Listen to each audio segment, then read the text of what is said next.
right, good afternoon, everybody. Welcome to today's session. Today, I'd like to represent myself. My name is Asha Al-Mansouri, and I'm the Executive Director of the Emirates Family Office Association. Today, with the esteemed guests that we've got on panelists, I think we're going to drive you through unlocking human capital and what do we see the potential of unlocking it. I've got Mr. Robert and Michelle and Fumihar, which I'm very excited to present to you. And I hope that within this session, we come out with really unlocking what is it important for the human capital. To begin with, I would like to ask each of the panelists, starting with you, Fumihar, to give us a brief about yourself. But as you can see, the timers are literally in front of us, so we need to keep this short and brief and quick. So we'll start with you and then go to Michelle and Robert, and then we'll kick off with the discussion, please. Well, thank you for having me. A quick introduction. I'm the CEO of the Wealth Management Institute, headquartered in Singapore. Let me tell you a little bit about our school. It's founded by Temasek and GIC, two of the world's global investors responsible for investing Singapore's national reserves. We're a school for professionals, 20,000 enrollments, 130 programs that we run, covering wealth management, asset management, family office, risk and governance, to very recently philanthropy and impact. So that's a little bit about myself and what we do. Thank you so much, Michelle. Hi, everyone. It's a pleasure to be here today. I am very happy to see many familiar faces, new faces as well. My name is Michel Sarfati. I've been in the region for 14 years, focusing on investment for family offices.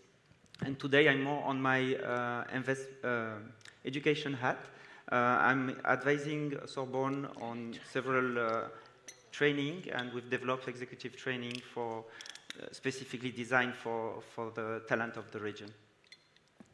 Thank you so much, Michelle. Robert, please. Hi, thanks for having me. I'm Rob Solomon. I'm the Dean of the Stern School of Business at NYU Abu Dhabi, where I've also been a professor at NYU Stern for 20 years. We are, at Stern, one of the oldest business schools, continuously operating business schools in the world. We're nearly 125 years old. And I also like to say that now that we are opening a business school here in Abu Dhabi, we're also one of the newest business schools in the world. And we will be starting with our inaugural full-time MBA class on January 12th. We're really excited for that program to get off the ground and for the business school to get running. Thank you. Thank you so much for your introduction. So let's kick it off, guys, with if you can explain to me what exactly we mean when we refer to future-ready talent and the importance of this concept. If you may allow me, I'll allow Fumihar to start, and then the gents, you can chip into the question. Well, future-ready talent, I think we really have to think about it in terms of the challenge organizations and individuals need to think about how they continuously update their skill and their expertise in today's fast-changing environment. So I always equate future-ready talent about how do you upskill. So let's put some context. Our parents' generation, 20 years of education can last you a lifetime of a career, one career for a lifetime. That's our parents' generation. Now, the reality is quite different. Based on the study that was done recently, the half-life of skill has dramatically shrunk from about 10 years to now 4.5. And this study was done before generative AI, okay? So from 10 years, half-life of your skill means the value of the skill you've acquired, half of its value will be lost. It used to be 10 years, now it's 4.5 years. So it really dramatically requires to rethink about how do we do education, how do we keep learning. So to me, future-ready talent, it's all about how do we build the capacity to continuously learn. Actually, we talk about learn, relearn, unlearn, and how do you have nurture and institutionalize the ability to really look at continuous learning as a wave of life. Thank you so much, Mihar. Up to you, Michelle. So Mihar put on learning, and we'll love to hear from you. No, absolutely. I think we are referring here to individuals who are not just equipped to today's job, but prepare for the future of the new industries. They must embrace innovation, even if they're not necessarily capable of provoking it or anticipating it, but they need to be able to take advantage of it. They will need to be open to new technology, new trends. They will need, of course, data analysis skills, critical thinking. I think human judgment will be essential. And why it is important is because we're in a world where the technology is changing the shape of the industry, and we need those future talent to be able to quickly learn and adopt new tools and processes. There will be more and more powerful tools, but ultimately it's the human element who will drive innovation and problem solving. And for that, we need the future talent. Thank you so much, Michel. Robert. Yeah, this is the part of the show where I say, yeah, what they said. Absolutely what they said. This is my yes and moment. So much for, there we go. Sorry about that. So when I think about future-ready talent, I think about a world in which we have to stop training people for yesterday's industries and even stop training people for today's industries, because we have to get people ready for tomorrow's industries. And I actually think that for universities, while we do engage in this upskilling and executive education for continuous skill development, one of the interesting things that this holds, that Mihar was describing about how the half-life of a particular education that you get today is decreasing, I think that one of the things that this highlights for universities is, what is the relationship between a student and a university moving forward? Not just that, what is the relationship between the alumni and the university moving forward?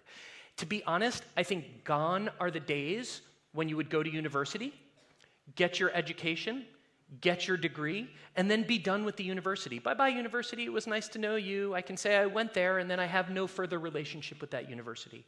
I actually think the future of the university is having a continuous relationship, not just through the degree program, but thereafter, coming back to the university periodically to upskill, to improve, to refine, to retrain, and to get yourself ready for the new realities of the workplace.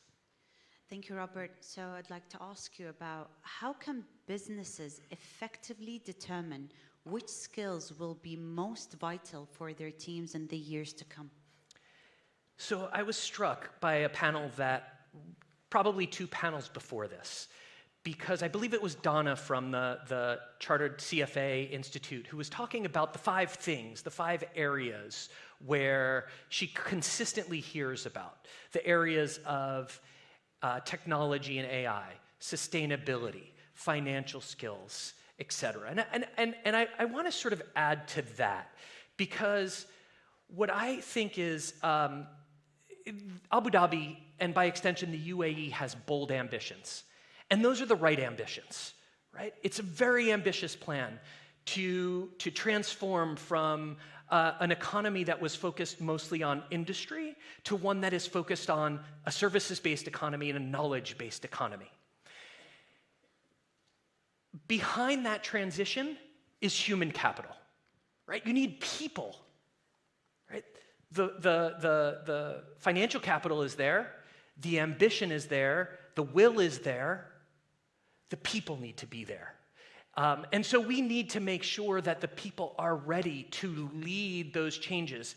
And where are those changes going to take place? In the areas that Donna mentioned before. And we need to train folks for those areas. Thank you so much, Robert. So I'd like to give a question to both you and Michel, since both of you are fundamentally in Abu Dhabi. And what do you think makes Abu Dhabi or the UAE a talent landscape that is unique? And why is it so important that we continue to emphasize on the nurturing of our talent? And if we can, like both of you, give us like a very short answer to it so that we can allow more questions to be shared and the audience to interact as well. Sure. So I would say the talent in the region is a mix, the dynamic blend between the UAE, Emirati, and the expat talent. But what's really specific to here is, I would say, two things. One is the entrepreneurship mindset. There's really a strong spirit that permeates in the nation, which encourage innovation and risk-taking. And the second part is really the optimistic vision, because there is a collective belief of the future of the UAE, and it's really people are here, proud to be here and to be part of this success story. And why it's important it's important for many different reasons, but one that I would like to mention today is really about the global competitiveness. So you need the talent to really continue the growth, but the UAE ambition is even more than that. They are global leader, but they want to be on selected area in the top 3 worldwide. And that can only happen if you nurture the talent.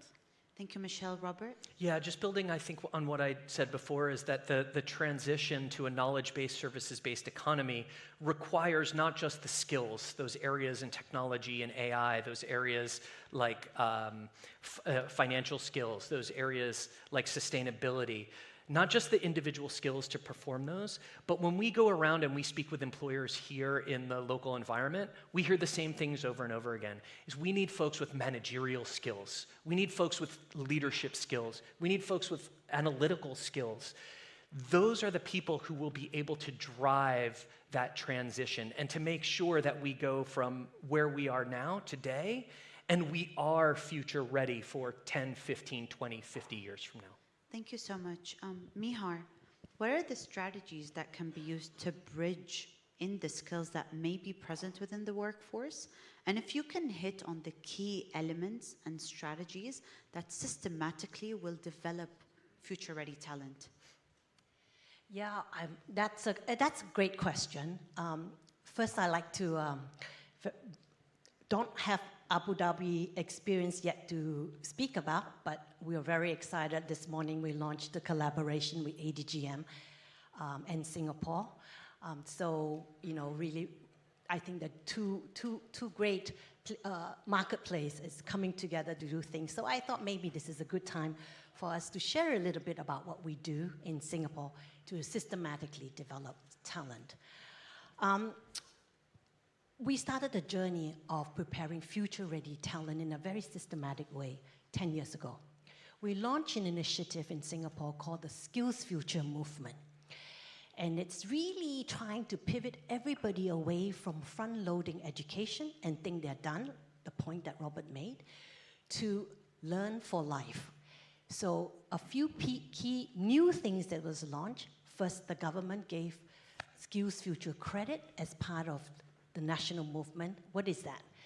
Literally, that is a learning bank account that every Singaporean 25 years old and above get from the government, right? They put money in that account and say, go learn. And the older you are, the more money they'll give to you because they think you may be disrupted.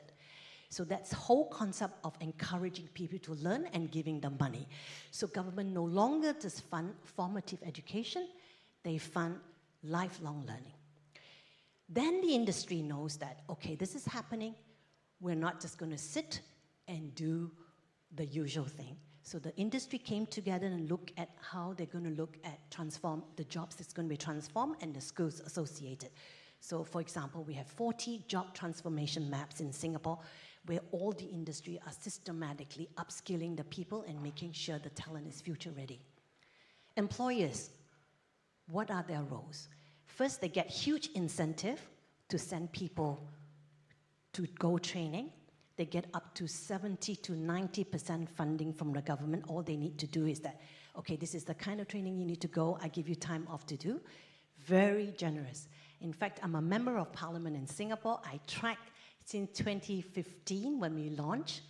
Every year in the Singapore budget, there will always be money set aside for companies to send their people for training.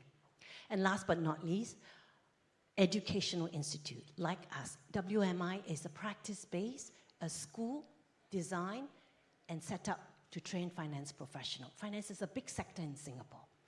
So we are encouraged together with the schools to make sure that everything we teach are completely aligned with the industry. So really the whole of society approach, starting from the government, the industry, the employers, and Institute of Higher Learning like ourselves.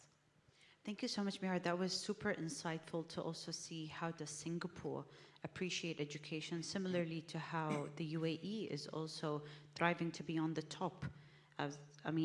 Robert, if you can tell us or discuss with us, what are the most crucial skills that you believe employers should focus on when they empower their employees to stay ahead of the global business environment? So we focused a little bit on the employers and what employers should be looking for in upskilling.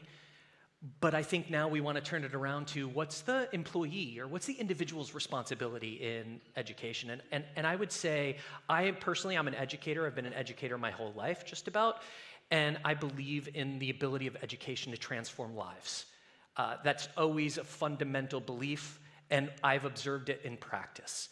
So if you are an employee or an individual, you need to take ownership of your own education. What are the things that are going to help you get ahead and to meet the needs and the demands of today's workplace and today's environment? I'm fascinated to learn about what Singapore is doing by the government providing an education bank. In the United States, employers used to provide a certain amount for each employee per year, and it varied by company. It used to be quite generous. After the financial crisis, a lot of those benefits started to diminish. But I think now, because some of those corporate benefits have been in decline, I think individuals need to start to look and take stock of, what do I need to do to continue to improve and enhance my own skills? Because gone are the days when the employers used to do it all for me. Thank you so much, Robert. We've just got less than 2 minutes to go, so I'd like to end the session by asking you, Mihar, about how can individuals take ownership of their professional growth, and what are the tools that can be used to achieve this, so that we can keep our audience with some very important things that they can go back and really reflect upon, and we might see them being implemented in the next ADFW. Well, lots have been said about individual taking ownership. That's absolutely important. And I just shared with you that in Singapore, we have a bank account training grant up to 70 to 90, and yet we're still work in progress. We've been 10 years in the journey. With all that money, we've moved from 35% going for training to 50%. It's a progress, but we still have 50% not. What's inertial? So we looked at, every year we scrutinize. Basically, we've learned the key to success for lifelong learning is able to have the new generation of adult learning institutions that can meet the demand. We all know what are great schools, right? NYU Stern, a great school. These are very established formative education that people know what are the well-established norms. But adult education is very different. The norms are quite different. The impact and the relevance are quite uneven. So because we have a wonderful audience and we're about to launch a program, I would like to actually take this opportunity, Aisha, if I may, to speak about a particular program that I think would be the key to make adult learning, lifelong learning, really suitable and attractive to adults and professionals. So this is about the Dalio Market Principles program that we just launched this morning with ADGMA. Really four things adults are looking for if you want them to go back to school. First, is the training applied and real life, right? So this program that we're going to be launching with Ray, it's based on Ray's 50 years of investment experience and insights. Is taught through the way you think about the market and the investment performance. Everything is real market data, so applied and based on real-world scenarios. Second, adults don't learn in the traditional way. They need it to be flexible and delivered in bite-sized, self-paced. So this program that we're launching is completely online, own time, own target, anytime, anywhere, yet you're engaged with videos, animations, case studies, interactive, that you can do anytime you like. Third, cohort-based learning. People want to get to know people who is interested. We've attracted investment community from about 26 countries for this program. So it's wonderful to see people come together and learn, and of course, RAISE feature in this program. And last but not least, I think very, very important is use of technology to customize training. So in this particular program, you will have a digital Ray Dalio. We've loaded all his lifetime of research, both published and unpublished. And so depending on where you are on the investment experience, you can ask the bot, basically Ray Dalio, as your personal coach to learn. So these are some of the things that you need in order to engage adult learners. Thank you so much, Mihar, and thank you so much, Robert and Michelle, for this very nice session, and I hope you guys enjoyed it. Thank you so much. Thank you.